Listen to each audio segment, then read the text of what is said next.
This is our last meeting until September, what? I think the first Wednesday, I think. First Wednesday of September. So don't come to the library for a month. A month and a week. You can come to the library, but don't expect us to be here. You know, I ordered Hillary's book. They only had it in large print, so she says, take the large print. So anyway, we're going to talk about iMovie today to our very large group. And Ruth, stop talking about Hillary.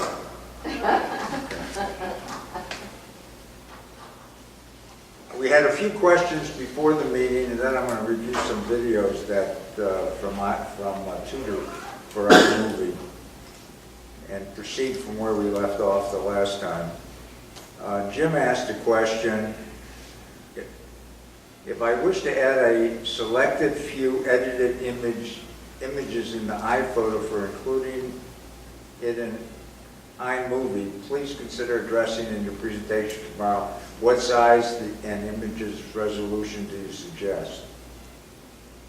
The only thing I can say pretty much is that I try not to use, but I have to every once in a great while, an email photograph. Because it's something's taken on an iPhone. Because usually when people email you photographs, they send you the smallest file possible. And I happen to have a video here where I did actually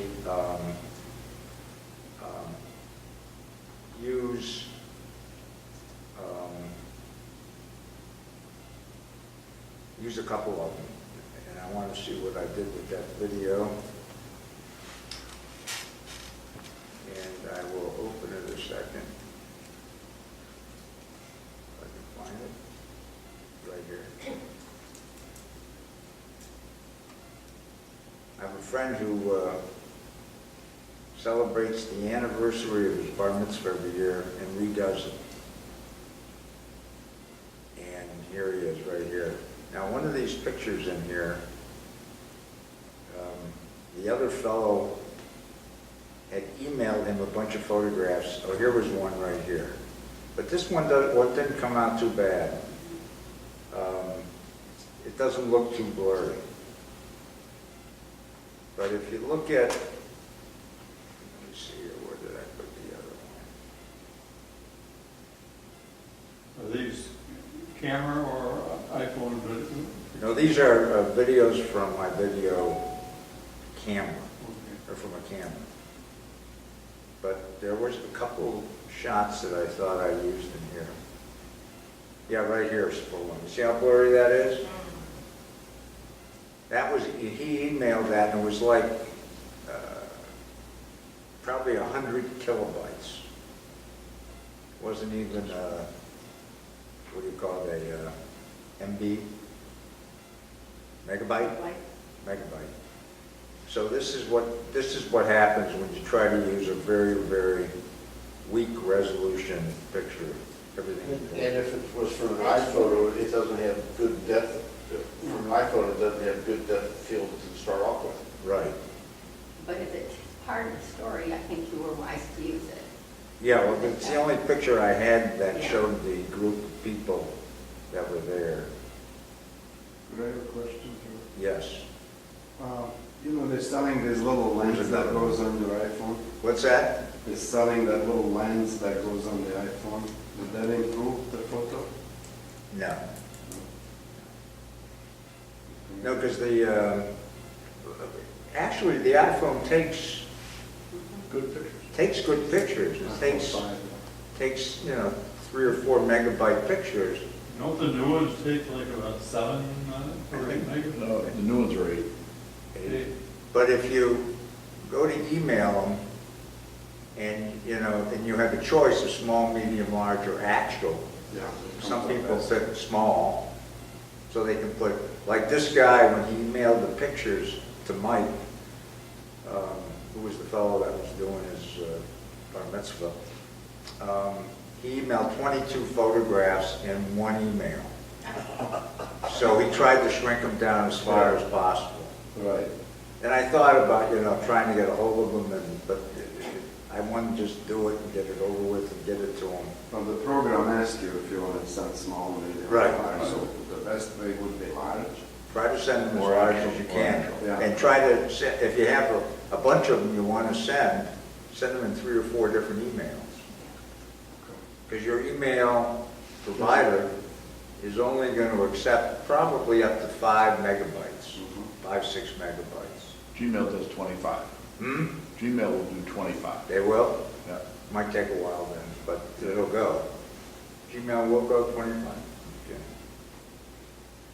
So now you can see that, let's see here. So that's one of them there. That was one I took, and you can see it's a lot clearer. That's one I took. And this is the one he took. And so that's important. And then the other situation where I really come across a problem is in this situation where I try to put in text. Let's see here, where did I do that? Where did it go? This was my Chicago trip. What did I do with that? Right here. This is where I put in text.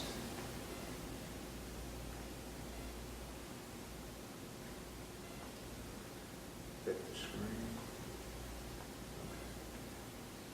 This was from the Sears building in Chicago, up on the tower.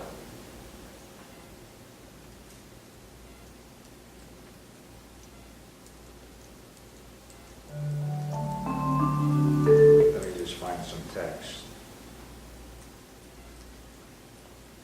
Oh yeah, now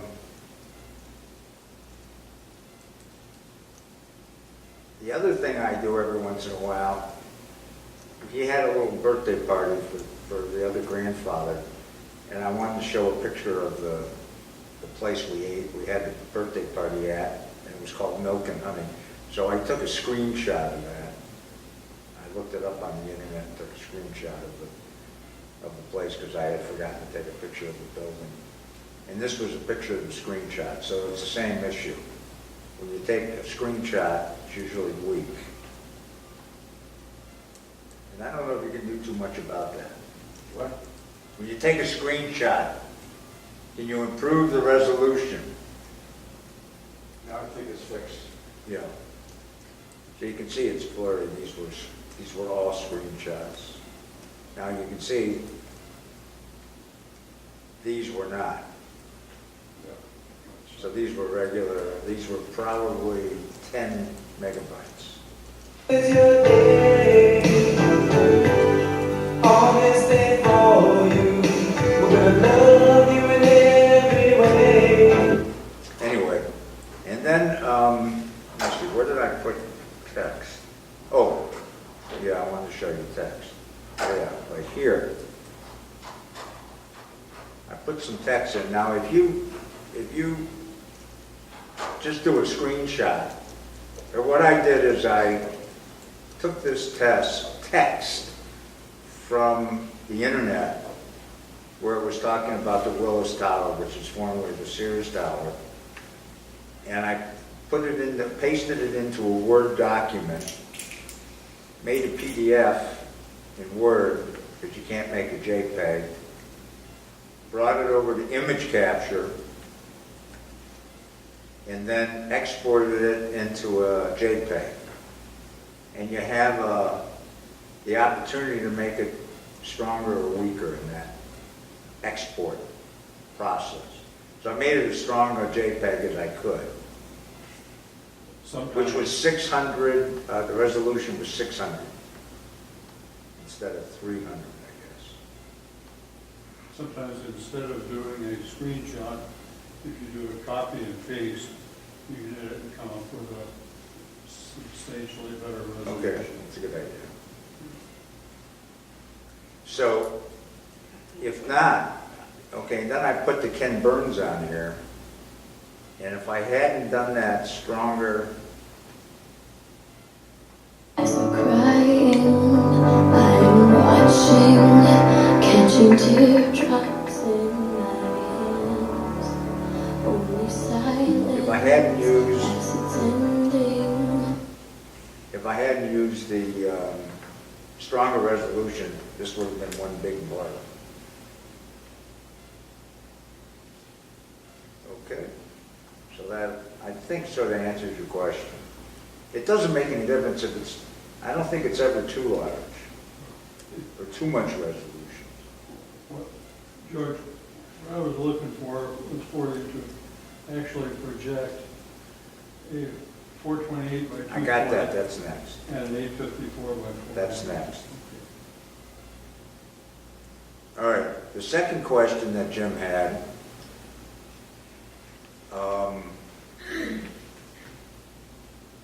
is that too loud? No, I kind of thought it's a both, so I just wanted to make sure it got a great sound. Anyway, the second question he had is he wants to make, I guess, short movies, minute and a half, 2 minutes, and he wants to figure out, and he wants to email them, and he wants to see what they're gonna look like when they get to the other person, I guess.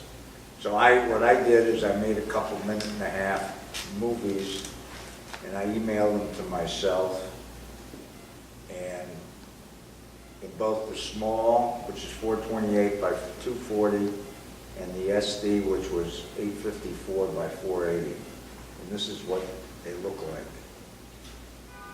And you wanted to know what they would look like if they played them up on the screen. Yeah, I've done the same thing to my computer, but So, and you'll see the big difference here. If I can just find them a second. I think this is it. it's wearing one of my camera clubs. So. This is it. Yeah.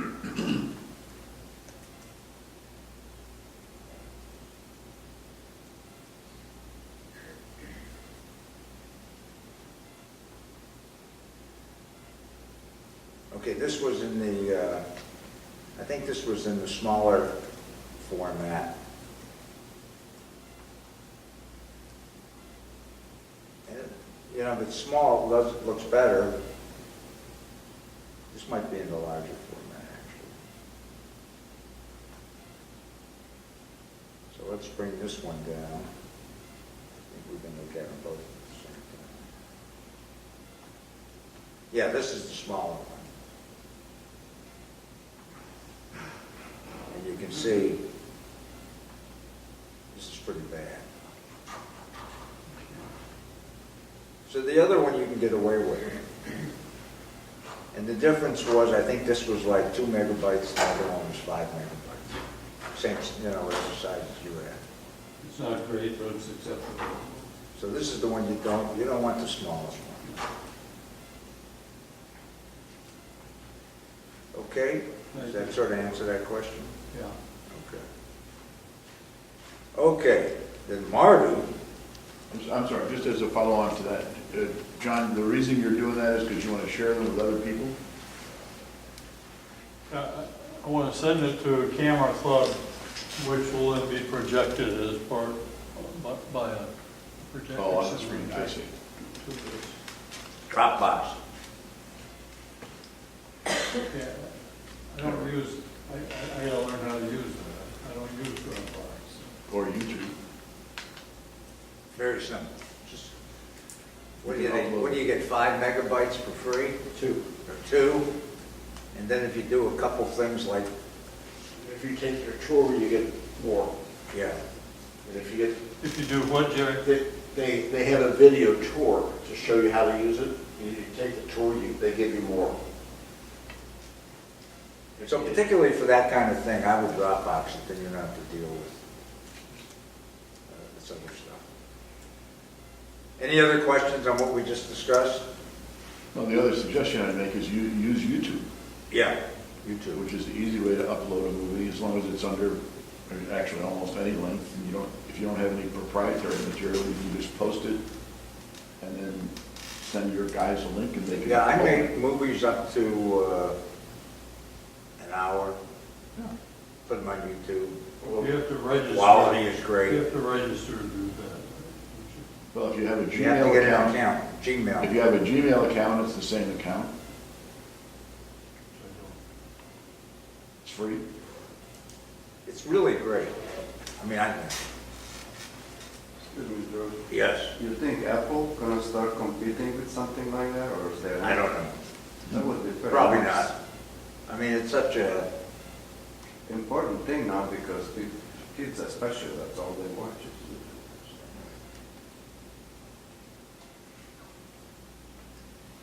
I'm talking as a staff. I mean, I think, can you send a video with FaceTime? Not that I know. I've never done Kids aren't, they're doing FaceTime and stuff like that, huh? They don't have any video, I don't think. Well, no, I guess they are, but they're using YouTube, but YouTube is so good at it. I I'd be don't surprised. belong to FaceTime, but as part of this program, if you want to share, FaceTime is one of the options you have. So you must be able to. But doesn't FaceTime only work with Macs? With what? With a Mac? An Apple product? Yeah, to my knowledge, yes. Can you limit on YouTube how many people get to see, say, your movie that you put up? Or is it open to everybody and anybody who Yes, uses YouTube? you can. You You can can do limit. what's called a private. Private, okay. And then they have to have an email, a YouTube account to open it. And yes, you can do it, Like yes. just for family, et cetera. Yeah, right. There are actually 3 categories. I just did this yesterday with my wife's orchid, one of her orchid videos. The 3 categories are private, so only you can see it. Unpublished, which means somebody has to know it's there and go find it. Or public, which means anybody who looks up your name can find it, or a subject, and they can find it. Thank you. It's very cool. And the quality is excellent. Yeah. It's not, there's no quality. George, do you have a special account with them because the size of the movies that you're producing? I mean, I don't think. Not that I know of. I don't think I do. I had at the very beginning a limit, I think of 10 minutes. And then all of a sudden, one day, I accidentally tried to put something on that was much larger, and it went through. And from that day forward, there's been no limitation. So I think I just was so active that they just gave me all this, gave me whatever. Well, that's what I meant. I don't think the general person walking up to it for the first time or at the beginning has that much. But I never did anything special, other than I was just using it a lot. Make sure, Missy, make sure we talk before you leave. Thank you. Okay? Maybe on Google Plus, that's a higher bid. No, No. no. Okay, so Marty's question was, the first thing he said, and I didn't think I'd be able to figure this one out. Sorry. And it just drove me crazy. If I can't figure something out, it just really depresses me. And I get, moody, and See, George, that's why I my asked, wife was out of town, so I couldn't get mean towards her. that's why I asked you, because I couldn't figure it out. So I was picking on the dog, and, but I think I figured it out. Okay, so what he wanted to do is for some reason, he was bringing movies, I guess, into his computer, and maybe his camera was set incorrectly or something, No. but they had the wrong It date on it. it imported the film, it imported the clip, and it put the date on it that is today instead of the date that's in the camera. Oh, right. So Okay. then you go to adjust clip, and you say change the date to whatever it was, 1989 or whatever, because I'm doing a lot of old movies.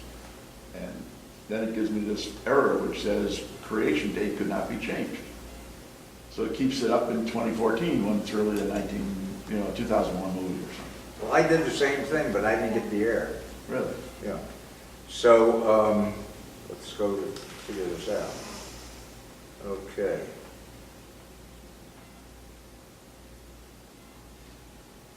Okay, where am I? I think I was planning down here, right. Okay, so I was in Panera this morning, I was taking pictures of the bread to get some video on my camera. And, so today was the 30th, and so now I want to change the date. Right. Yeah, so I guess you did exactly what I did.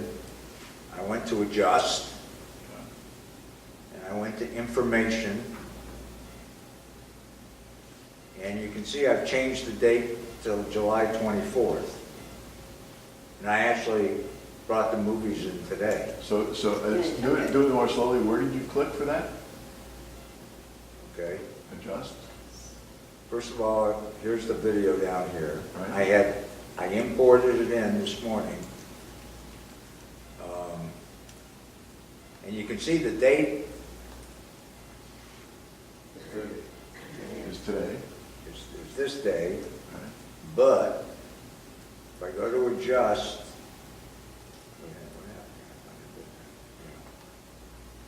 adjust, go to info, clip 24, July 24th.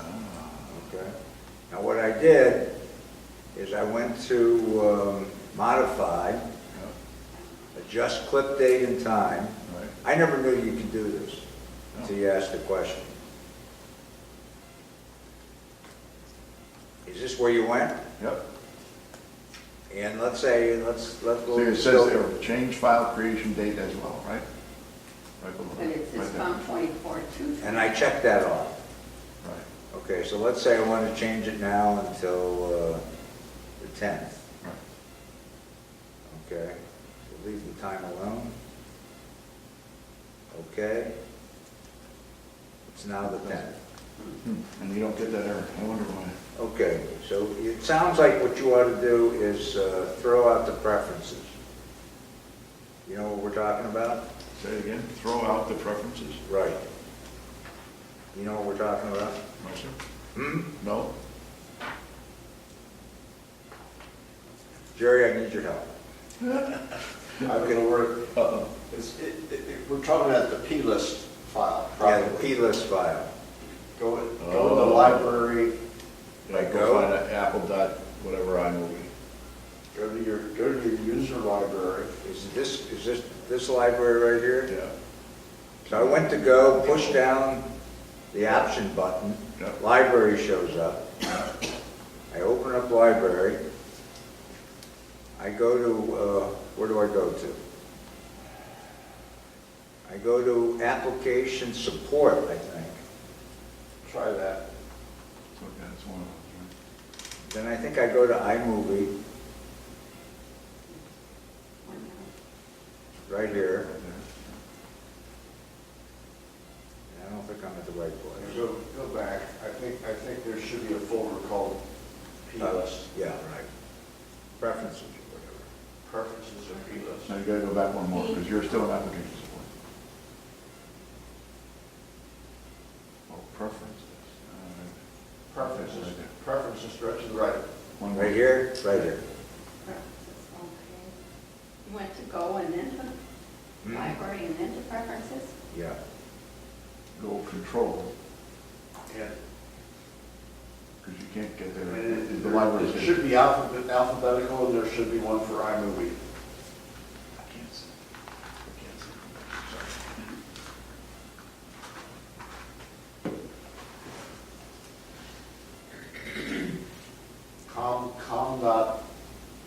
com.apple.iMovie or something like that, George.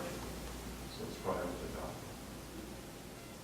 Com.apple. Got two ones. Movie. Right here, Yeah. right here. Okay. Throw it out. Drag it to the desktop, Right. and then quit iMovie before you do it. Drag it to the desktop, restart iMovie. It will create a new P-list file. Okay. And most likely, it'll work. And that's what the issue is. most likely. Would you go over that again, George? You go to the library. Okay, I'm sorry. Start all over. One of the things you might do if you get into it often is once you have found the library, put it in your sidebar of your Finder, then you don't have to go through the Good go idea. process. I mean, All right, you go to Finder, go to Go, push down the Option key and the library shows up. You see that? Option or control? Option. Okay, Library, okay. click on Library, and preferences. go to Preferences right here, and then look for it. For com.apple iMovie. And basically, almost all of your applications will have a plist file, which is which are their internal preferences for that application. And so whether it's Apple or Microsoft or somebody else, it'll be in there and you can find it. And all the Apple stuff says com.apple. And the name of the application. And the ending of it is plist. Every single time I've ever had a stupid issue like that, That's how you do it. that's what worked. Okay, thank you. And most likely, if you went to the Apple store, that's one of the first things they would do. Or if you call the Apple Care. Okay. So,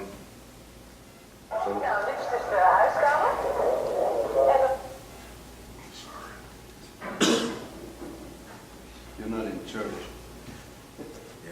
yeah, we're going to get that sorted. It's worse when it happens in church. No, we're going to get that. By my church, they kick you out. My wife's sons do that just to torture her in synagogue. Oh. They have their father call Oh. them, their ex-husband.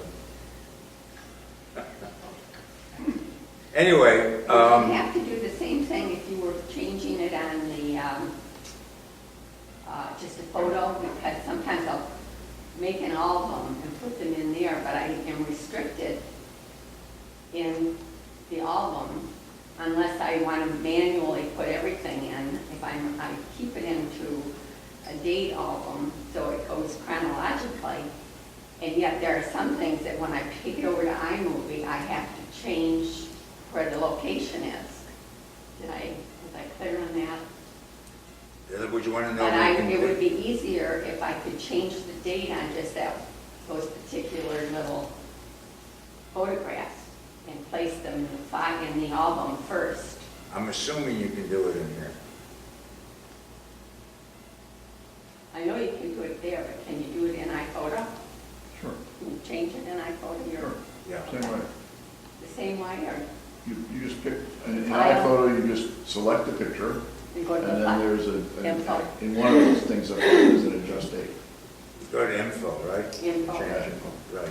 think I tried that once and I wouldn't take it, but Okay. Well, thank you. Next question. Let's see what we got here. When you import a video into a library, where is it stored? Okay. You're referring to this library, this thing called, this right here where it says iPhoto Movie, iMovie Library. You're referring to that library. Yep. Where is it stored? It's stored on a hard drive. It's either stored on your internal hard drive or your external hard drive. So if I have a folder where I've uploaded a movie from my camera, external to iMovie, and then I say I want to import it into iMovie, it puts it in wherever my library folder, wherever that folder is. Whatever library you have your event clicked on. Right, In other words, this is an event down here. right.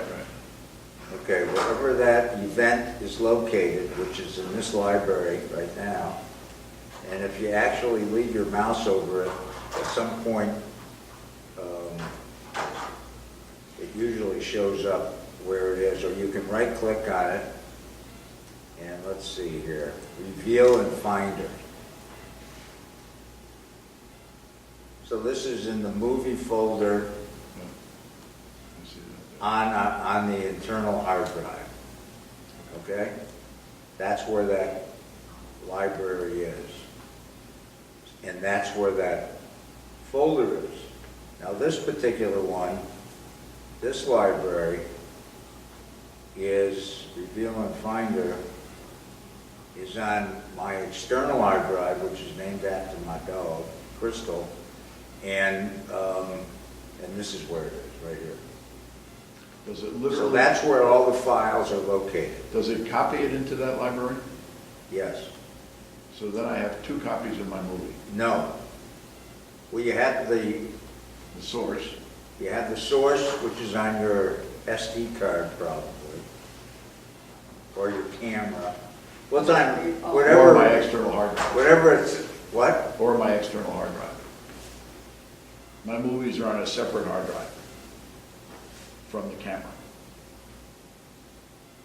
So you take, when you take your movies from your camera, you first just export it?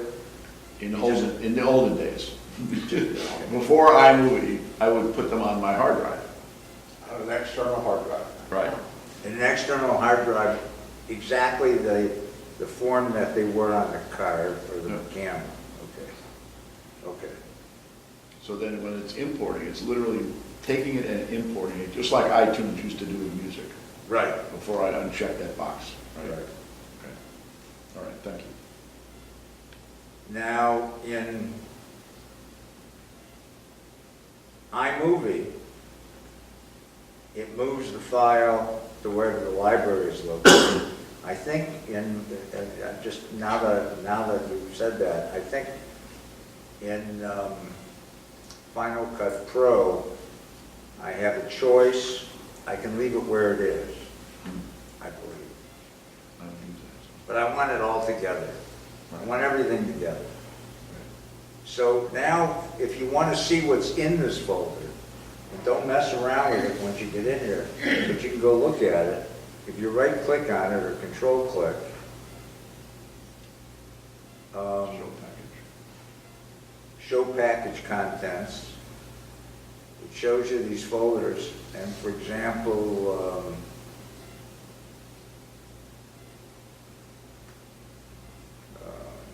That's your content. original media, and here's where the original media is. Right,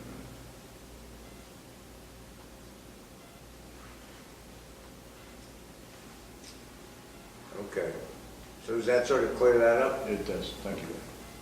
Now, if you want to, I think you had, I don't know if you asked this question, if you want to move it from one hard drive to another? In other words, sometimes for example, let's say I wanted to move this library, this iMovie library, into my, which is on an external hard drive, into my internal hard drive. I want to move it. Or what usually happens is if I put a large movie on my internal hard drive, when I'm done working on it, I sometimes want to move it onto an external hard drive. Right. And it seems like an iMovie, I need to hook up both hard drives and just move the whole library. Where in Final Cut Pro, I can just, it's listed by hard drive, like the old iMovie was. I can't seem, have you been able to figure out, in the old iMovie, it showed each of your hard drives. It doesn't show it here. Well, you sort of do, because you have the NMUG one, which is on an external hard drive, and the iMovie one, which is your Well, but internal I hard could drive. have, If you had 3 other hard drives, they would all show up here if you said add them. no, but iMovie library, in the older iMovie, it shows you as a hard drive. Yeah.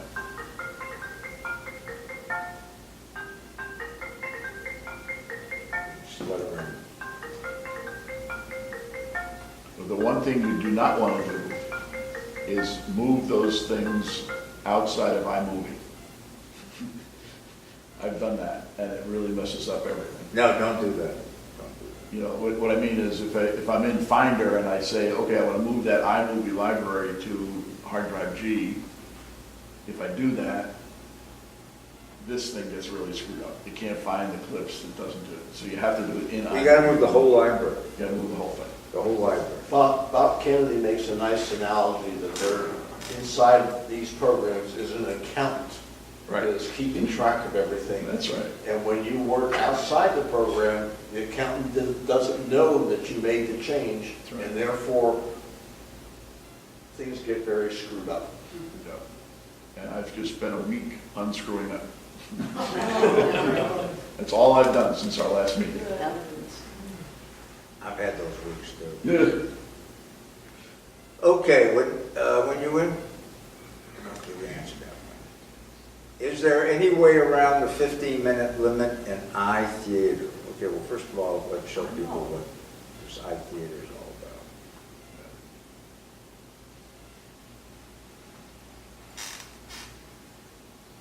For example, if you want to, if you're working on a project and you want to share it, and you go to share, you have different options. You can share it with the theater, email, iTunes, YouTube, Facebook, Vimeo, and CNN Reporter, or you can put it in a file.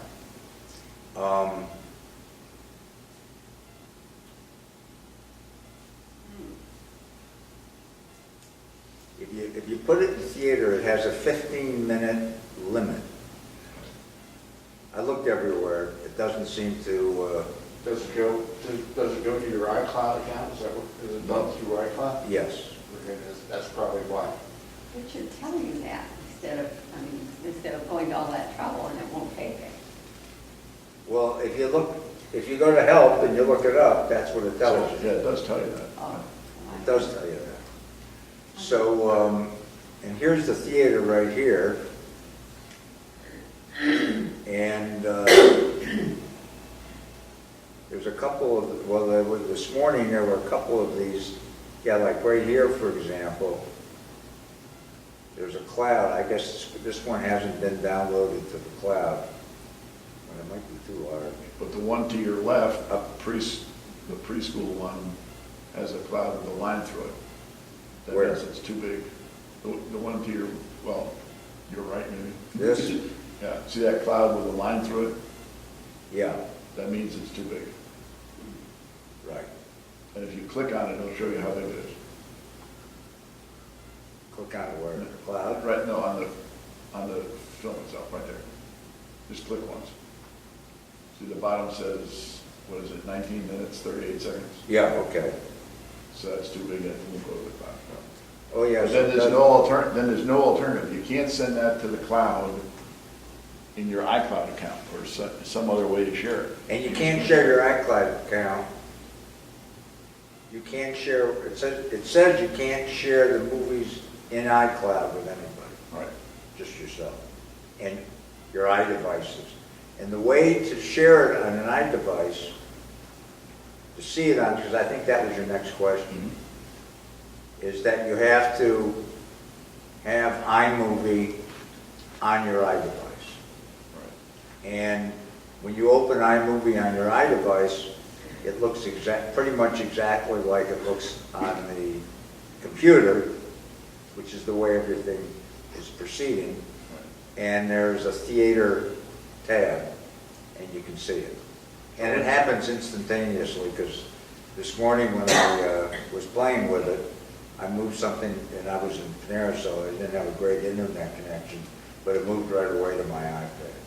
George? Yes. I think Put it into the cloud. I think some of the features of Yosemite and iOS 8 are going to address the sharing issues across to other people through the cloud. through the cloud.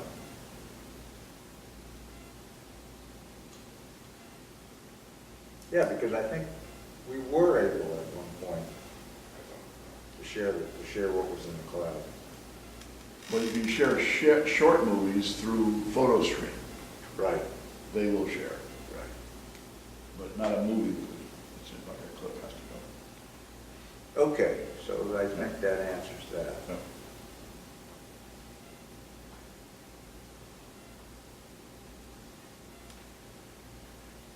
Okay. If not, I am using iTunes to import, so that I can view on TV versus Apple TV. Via Apple TV, okay. But how do I share such a movie with others? You can't. We talked about how you get it to iCloud. It has to be less than 15 minutes. And then you can share it with all your iDevices. Okay, this was the answer. iCloud keeps your movies private. They are tied to your iCloud account and cannot be viewed by others. With iCloud movies and trailers, they integrate with iMovie and shared to the theater automatically appear in iMovie Theater on your other devices. So you have to, but you have to have iMovie on your other devices. Okay. Is there a simple way to reestablish links between a project and video that was imported but then moved to a new location? I'm not sure I understand your question. Well, it's the comment I made earlier. If you move the libraries, Right. in Finder, if you move the libraries from one place to another and you don't do it the right way, all those links go away. So you're sitting there looking at a project and the project says, I can't find these videos anymore. You want me to go look? Then it goes and it looks. Now, But you have to know where the stuff is, otherwise. Now, in Final Cut, it seems to me in the old iMovie, when you dragged it to the other hard drive, it used to ask you that question, do you want your events to go with the project? Right. Or do you want the project to go with the events? And you said yes, and everything went. So don't mess with those libraries. That's definitely right. Okay, so I think we've answered all the questions. Are Thank there you. I'm any sorry more? it's taken so long. No problem. Are there any more questions?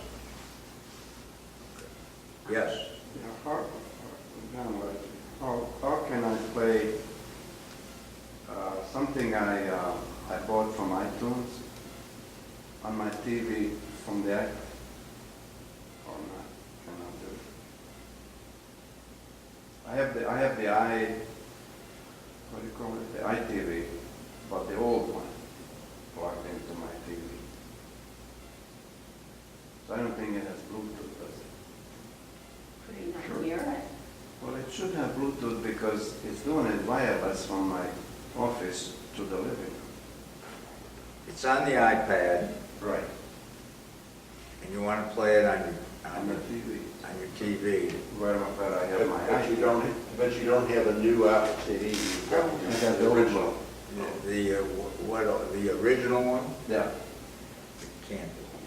But the new one could do it? Yes, Okay. yes, oh yeah. But I'd probably wait now, because George, gut feeling says that there'll be a new one coming out. I still have a question about that theater. If it's only 15 minutes in length, and it's... Now, you can put it in theater, but it's not going to go to the iCloud.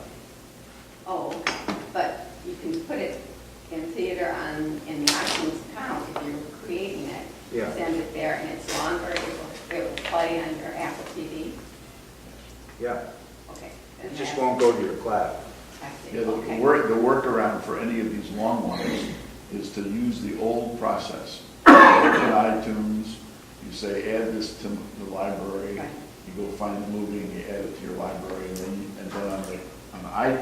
on Apple TV, you go to computer, your account, movies, and then it'll be there. So you actually need two ways to do it. The short ones are on the web, and you can just do it through the iCloud and from here to your TV. The long ones go to iTunes to your Apple TV, and then you can play. But that's not on the cloud, that's just in your house. Yeah. Okay, anything else? Okay. Now let's go to iMovie. Again, I highly recommend when you're trying to learn these programs to purchase the Tutor 4s. Jim right now is I working think on it's it. outstanding. What's that? I think it's outstanding. Right. He does an outstanding job. Or take advantage of Linda. Okay. The first one we're going to go over this time is adding, let's see here, adding,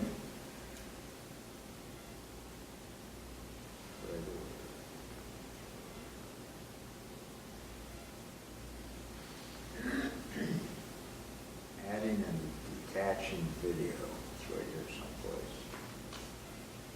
Right here.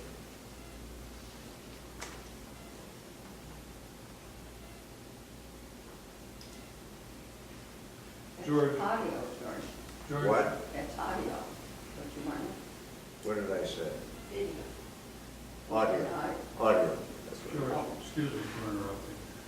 In the bottom left, it says email and print. If I wanted to print, when I had tried a couple of these sections, clicking on print, and I get a blank piece of paper. Have you tried printing any of the dialogue?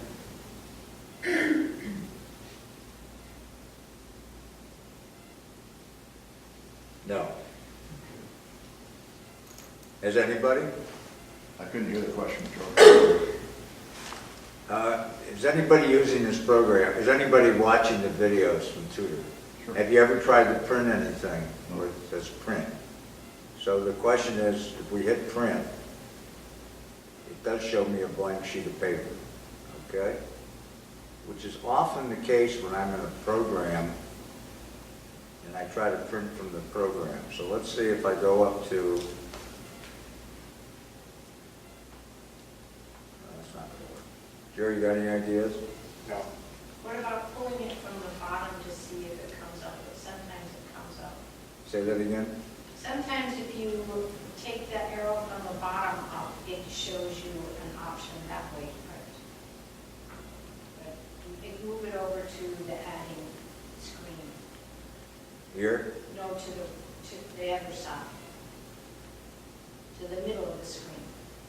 Yeah, now drop it down. No, it doesn't look like it's going to give you that. George? Right. No. Somebody else? Yes. How about a screenshot? I've done that. Or take a screenshot. Print the screenshot. And then print. But I wonder what we're trying to print here. We're just trying to print what's on the screen?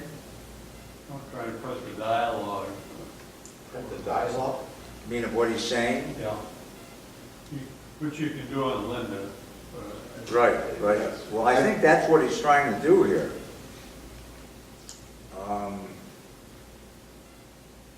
I'll have to investigate it. Maybe if I can't figure it out, I'll write it.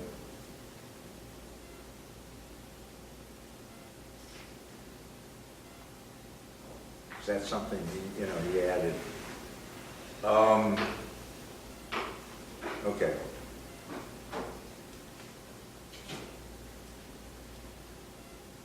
I'm waiting for a voice. What'd you do to my machine? I didn't do anything, I just looked at it. You muted your system. I wasn't sure if it says Bose down there and then close that. Actually, I did touch it, You did? yeah, the very end. I didn't know it was that strong. I think you turned it off. Lights on. Is the lights on? No, but honest, I think they have to be short.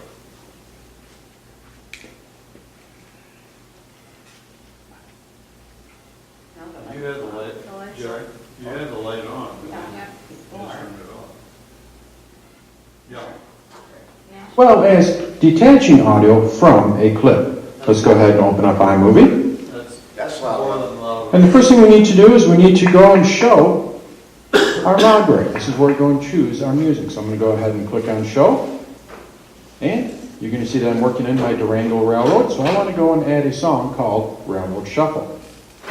So we go down towards the bottom left and you're going to see iTunes. This is where we find all of our music. Now when I click on this, if we look at where we normally find our event clips or our transitions and titles, let's go ahead and click on it. You're going to see we have our music. And up towards the right here, top right, we have a search bar. So I want to search for Railroad Shuffle. I have a lot of songs in here, so I can go and type in Railroad, and you're going to see Railroad Shuffle. Now if I wanted to choose a song from a playlist, on the left side here where it says iTunes, this is a drop-down menu, and I can go and select from any one of the playlists that are in iTunes. Now to add this to our timeline, we have a couple. Let me just mention something. When you do this, it's going to see, and if, for example, what is it, Match? They charge you for every year? Yeah, iTunes Match. If you have iTunes Match, it could be the case that all your music is in the cloud. And you first have to bring it down from the cloud in order for it to show up on your computer. Does everybody understand what I'm saying? In other words, next to the music in iTunes, there's a cloud. Cloud. You tap on the cloud with your mouse, and it'll download it to your computer. If that music has not been downloaded, it's not going to show up in here. So if you're using Match, make sure you download the music you think you want to see when you go into this. Okay.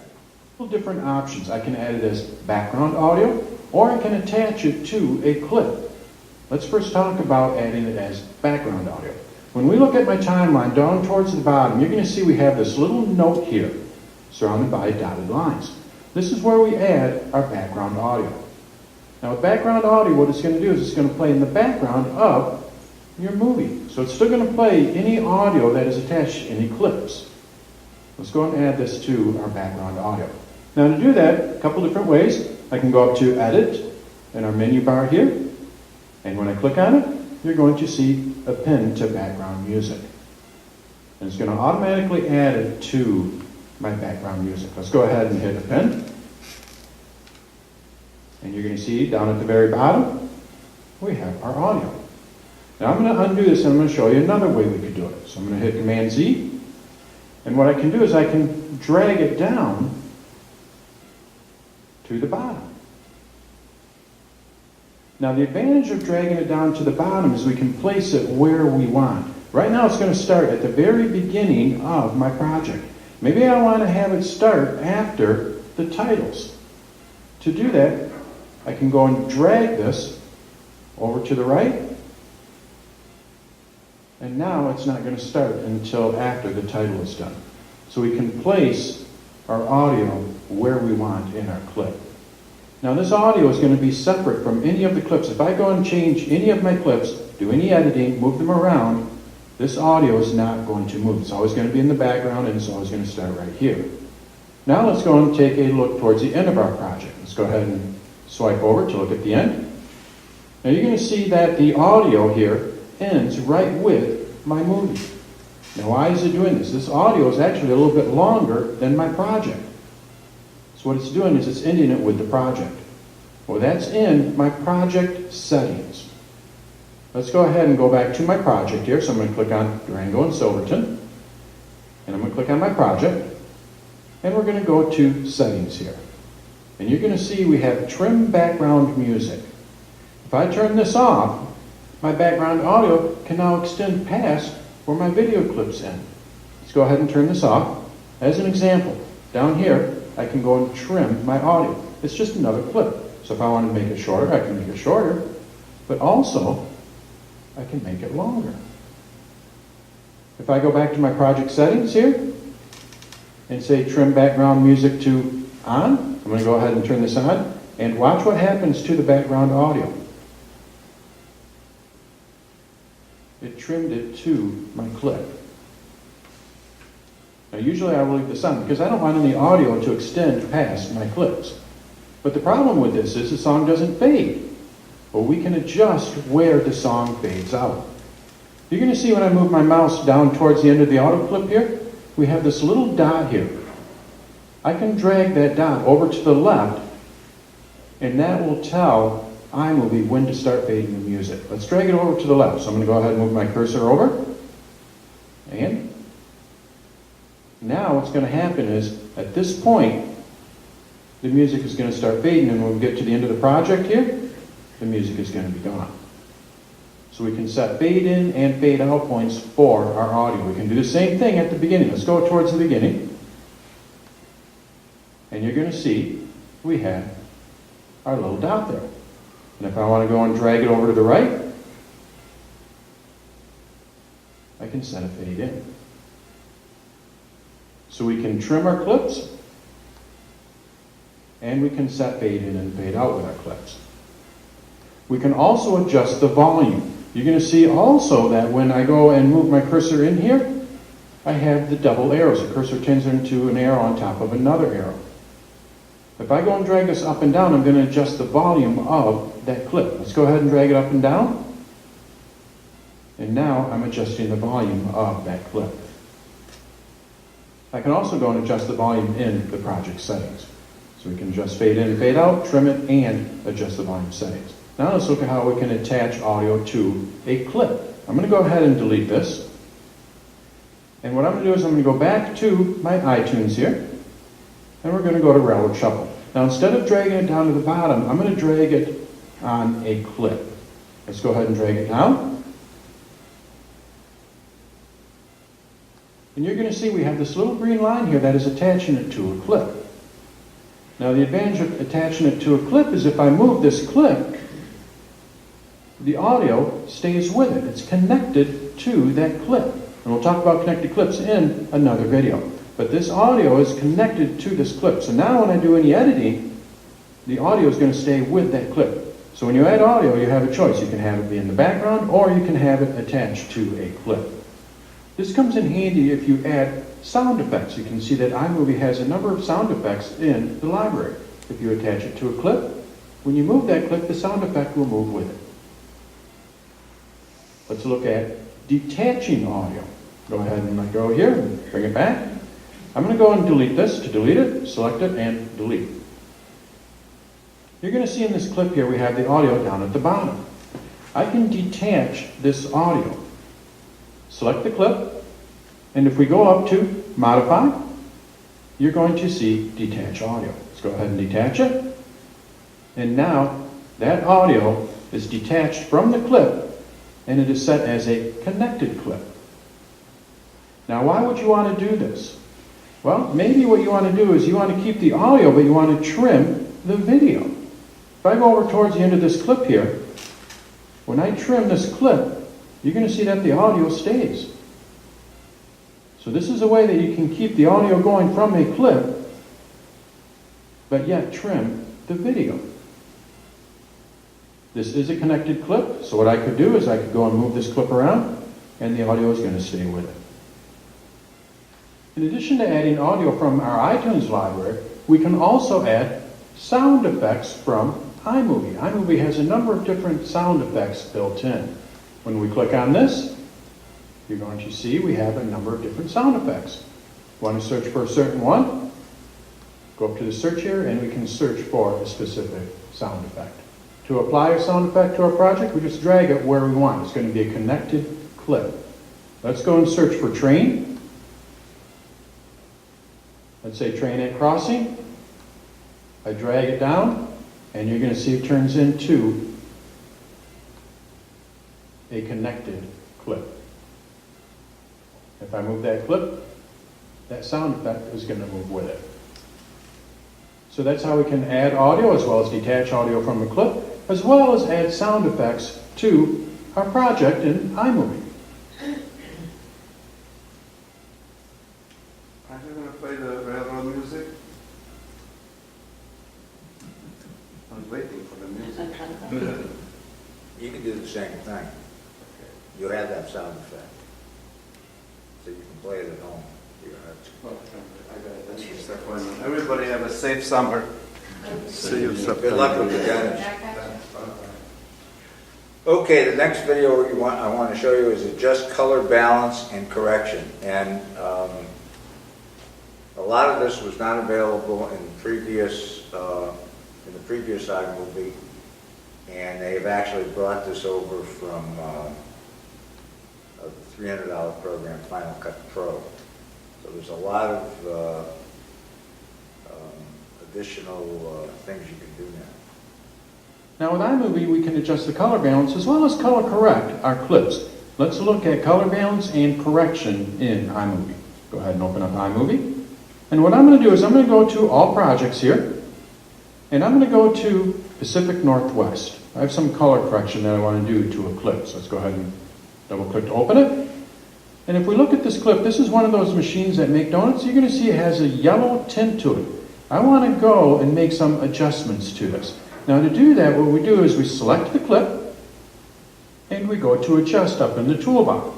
Now when we click on adjust, we're going to see a number of different adjustments we can make. The first one being color balance. Let's go click on color balance and see what options we have. Now the first option is we can have it automatically do the color balancing for us. Let's see how this works. Looks like it did a pretty good job. But I want to go and do this myself. So I'm going to go ahead and turn this off, and we're going to skip over match color. We'll talk about matching color in the next video. Let's go over to white balance. I want to go and adjust the white balance to this. Now to adjust the white balance, what you're going to do is you're going to click on a gray area or a white area in your clip, and then that will pull all the colors in to the proper alignment or the proper balance. So let's go ahead and click on white balance, and I want to select a gray area. Well, if we look towards the side here, this here is a stainless steel wall. It's a gray wall. So I'm going to go ahead and click on this and watch what happens. I pulled the colors in. Now once you have it balanced, you click on the check mark to apply your changes. I'm going to click on the X because I don't want to apply the changes. Now you can also correct the color of your clip based on skin tones. This is good if you have people in your clip.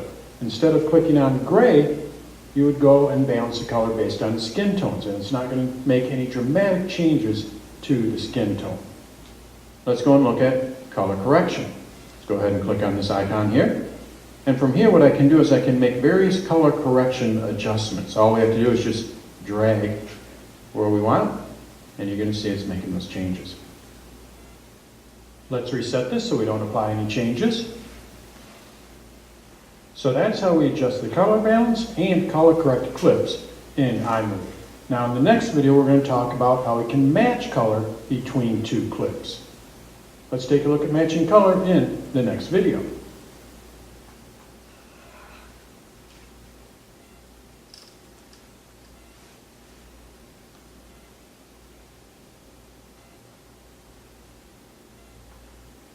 In addition to color balance and color correction, we can also match color between two clips. Let's look at matching color in iMovie.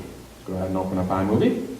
And you're going to see when we look at this clip here, we have a nice balance of color here. But when we go over to the clip that's following it, which is of the same donut machine, it has a yellow tint. So what I want to do is I want to match the color of this clip here to this. So it looks like it's taken from the same camera, the same shot. We want to match the color. Now to do that, what we do is we select the clip that we want to change. In this case, it's this clip here. It has a yellow tint to it, so I want to change it. So I'm going to go ahead and click on it to select it. Then we go up to Adjust here in the toolbar. And we go to our first option here, Color Balance. Let's go ahead and click on it. And you're going to see Match Color. It's pretty easy to do. Click on it. And now what I do is I skim to the frame that I want to match. In this case, this is the clip I want to match. You can see I can skim through the different frames here. So I'm going to go ahead and select this frame right here. I click on it. And you're going to see that it matched that frame. It looks like it's taken from the same shot. Let's go and do that again. I'm going to go ahead and hit X to cancel it. And we select the clip that we want to change. In this case, it's donut. We go up to adjust. And we go to match. Click on match. Now what we do, we go to the clip that we want to match the color to. I can go and skim. So let's just go and select this frame here. Click on it. And again, watch that clip on the right. Once I'm done, click on apply. And now just match that color. So that's how we can easily match color in clips with iMovie. George, can you do that matching of a video to a still? Yes. Now let's look at how we Yeah, I've done that all. crop, rotate, and add the convergence effect to our photos and to clips. Let's go ahead and open up iMovie. Now what I'm going to do is I'm going to go and add a photo to my project. But before I do that, if you recall, when we go to the project settings, I'm going to go to my Pacific Northwest project settings. So how do we do that? We go to all projects and we select our project that we want to change settings on. Let's go ahead and select it. And then we go to settings in the right side here. Over here we have photos placement. And this is how I can choose how I want my photos to be placed. Do I want them to zoom using the convergence effect? Or do I want them to be cropped? Or do I want to fit them? Let's go with fit, and then we'll talk about cropping and zooming. So I'm going to go ahead and change this to fit. Close this. And now, let's go and add a photo. To do that, we go to our iPhoto library. And I'm going to go to San Francisco down here. Let's go ahead and double click it. And what I want to do is I want to add this photo here to my timeline. Now I'm just going to go ahead and drag it into my project. Now being that I changed the settings to fit, drag it. We're going to place it right down here. And now you're going to see that the photo is fit, which means I'm going to see the entire photo. So now what I want to do is I want to go and crop this photo. How do we crop photos? And we can also crop clips. How do we crop in iMovie? First thing we need to do is we need to select it. So I have it selected here.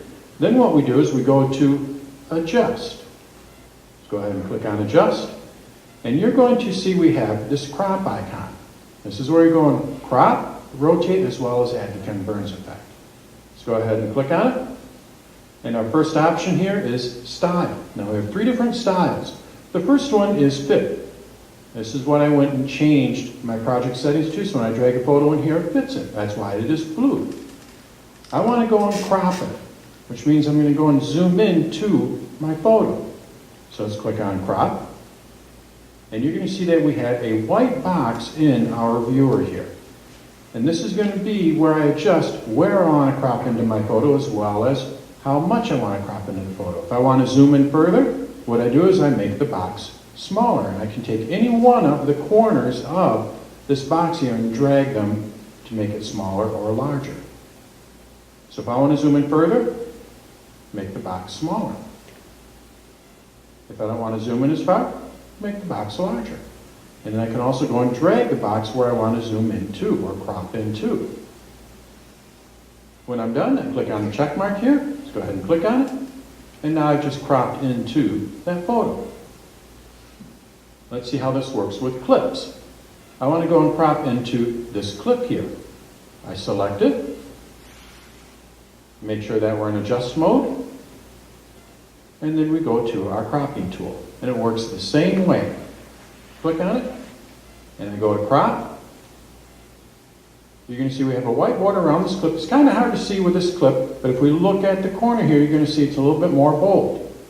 I can drag any one of the corners to crop in. So let's go ahead and drag this down to make the crop smaller or box smaller. Move where I want to crop into. Click on the check mark. And now I've just cropped in.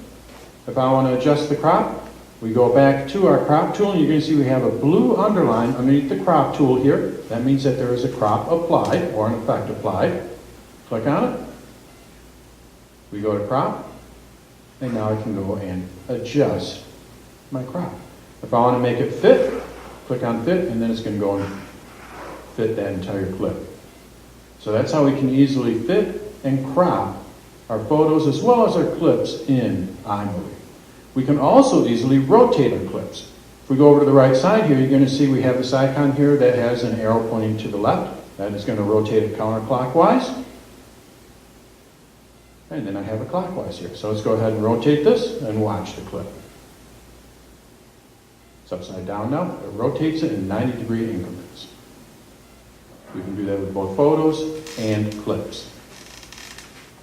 Now let's look at the Ken Burns effect. The Ken Burns effect is a zoom in or zoom out of a photo or a clip. You can apply the Ken Burns effect to both photos and clips. Let's see how this works. Click on Ken Burns.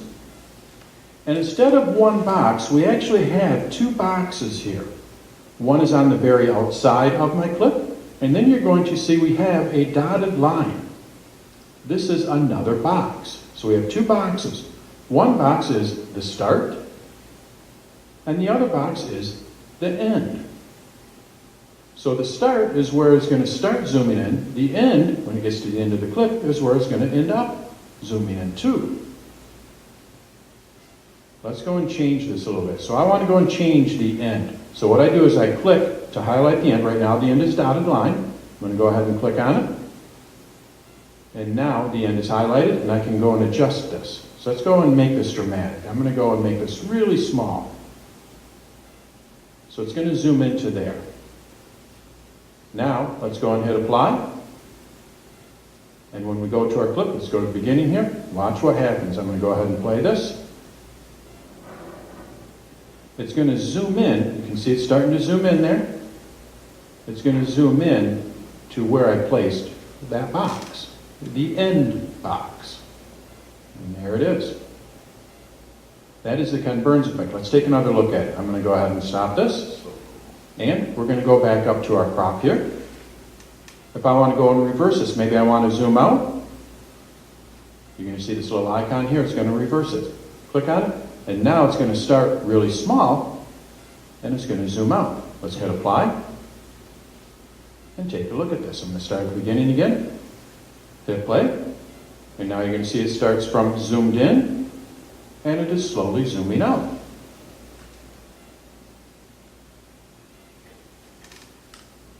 If I want to go and edit it, again, I go up to my crop tool here, click on Ken Burns, and I can go and move these boxes around. Let's go and apply a different type of Ken Burns effect. Instead of zooming in and zooming out, let's just go across my clip. So what I'm going to do is I'm going to go and put my start over here. Let's make it a little bit larger. And then I'm going to go and make the end on the other side. So what I do is I click outside here. You're going to see we have this dotted line here. Click on the end here, highlights that. And let's go and make this box smaller. Put them side by side. And now what's going to happen is it's going to go from one side to the other. And you're going to see we have this yellow arrow here. This is going to show the direction of my Ken Burns effect. So let's go ahead and apply this. Go back to our beginning here. And you're going to see I'm on the left side. And what it's going to do is it's slowly going to move to the right side. And if I wanted to reverse that, I could go and edit it and reverse that. We can apply the Ken Burns effect to both photos and to clips. So that's how we crop, rotate, and apply the Ken Burns effect in iMovie. Okay, Now let's look at how we can crop. that's about as much time as we have today.